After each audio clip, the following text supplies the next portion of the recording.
Aš dabar esu su kuodu, nes aš tingiau kažkaip šiandien kitaip turėtis plaukas. Sorry for that. Sveiki, su jumis esu aš, Goda Liusi, ir šiandien filmuoju klausimų ir atsakymų video, kurio pabaigoje taip pat paskelbsiu ir savo giveaway nugalėtojus, kurie laukia šios dienos turbūt 3 savaitės, kada buvo paskelbtas mano giveaway. Taigi, pirmiausia pradedam su klausimais. Taigi, man klausimus uždavinėja Facebook'e ir dabar aš paskaitysiu keletą iš jų ir į juos atsakysiu.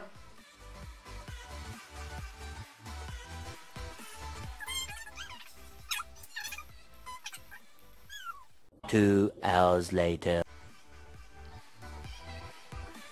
Suradau klausimus. Ir pirmas klausimas yra, ar mėgsti sushi? Taigi su sushiais buvo tokia istorija, kad pirmas sykį, kai valgiau sushius, tai juos valgiau su drauge ir juos gamino jos mama. Ir jie buvo su tais dumbliais, kurių neįmanoma sukramtyti, todėl aš pagalvojau, kad sushi yra labai šlykštus dalykas ir man jie visiškai nepatiko. Iki tol, kol praėjus daugybei metų, man pusseserė pasiūlė valgyti sušių ir sakau, reikia pabandyti, o gal vis dėlto patiks dabar. Ir aš paragavau ir įsimylėjau sušius, taigi dabar man sušiai bele kaip patinka. Jeigu šitą klausimą būčiau gavusi prieš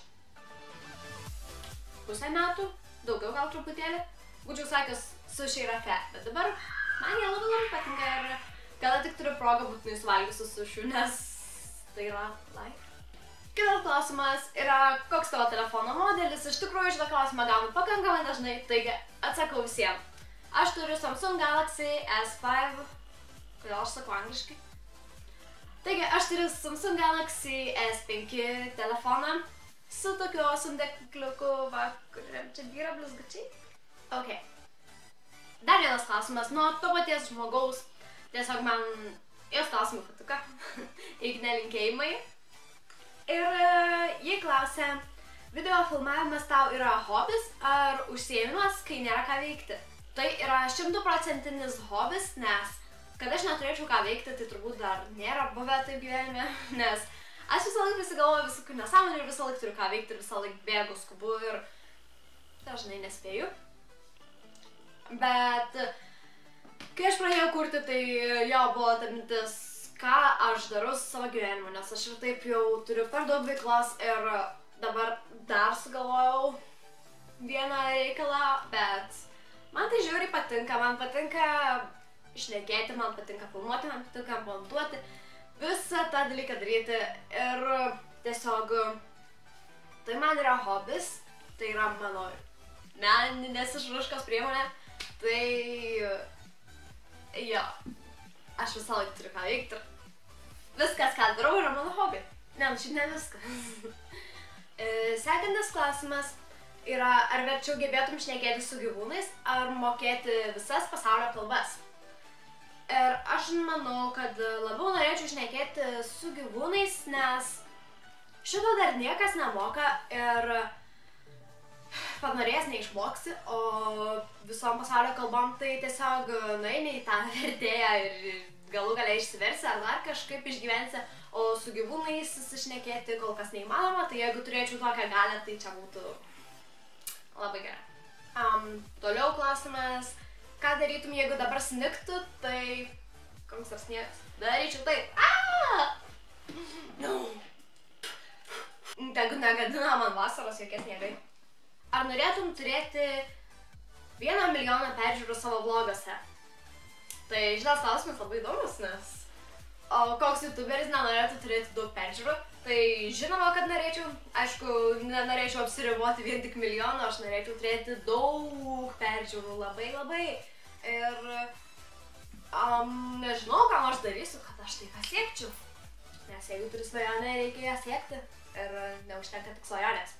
So just do it! Make your dreams come true! Ar galėtum padainuoti kokią nors dainą? Žinoma, galėčiau ir dar su vaizdo klipu iš karto. Bet aš tai paliksiu tam syk. Sorry for that.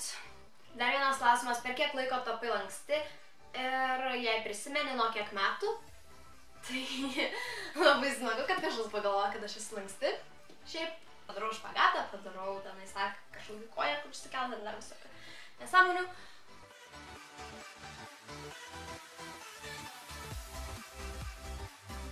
Per kiek laiko tapau lanksti, sunku pasakyti, nes manau, kad tai yra tiesiog paveldėta genetiškai, nes mano mama sakė, kad anksčiau galėdavo vaikščioti špagatais. Ir aš taip pat galiu padaryti špagatą. Didelių pastangų. Aš špagatą išmokau padaryti per nepilną mėnesį turbūt. Taip dar su pertraukėlėm pasitreniruojant. Tai prasme, tai nebuvo tikrai labai sunku. Visokius triukus mažus, tai darydavau nuo mažens. Kažkada kai buvau mažytė, mokėjau idealiai padaryti virvutę. Bet aš paskui porą metų nebedariau tos virvutės ir dėja dabar turiu tokį tarpą tarp žemės ir klyno. Ir niekaip. Tai jeigu kažką sugebat padaryti, tai patarimas neapleiskit to, nes paskui gailėsitės ir daugiau nebeišeis to padaryti. Tai tiesiog vertinkit, ką gebat ir ką turit. Ir mano klausimų dabar užteks ir keliaujam prie giveaway nugalėtojų rinkimo.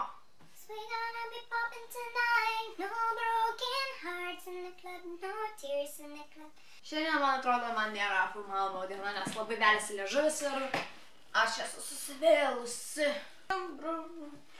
Išvažiuojam.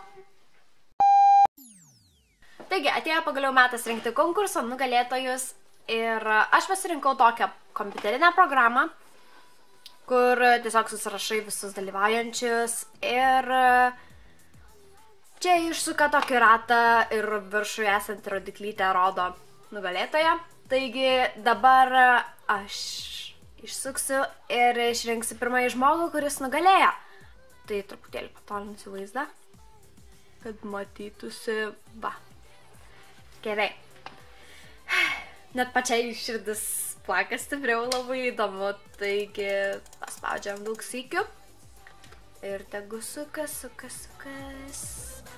ir sustos.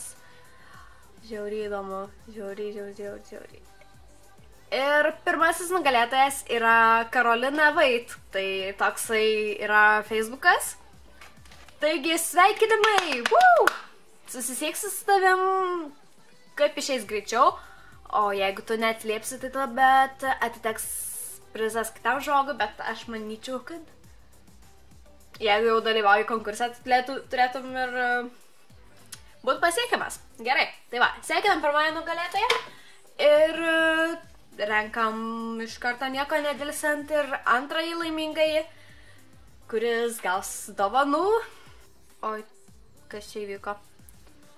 Ok, gerai viskas. Taigi dabar antras žmogus, kuris nugalėjo loteriją.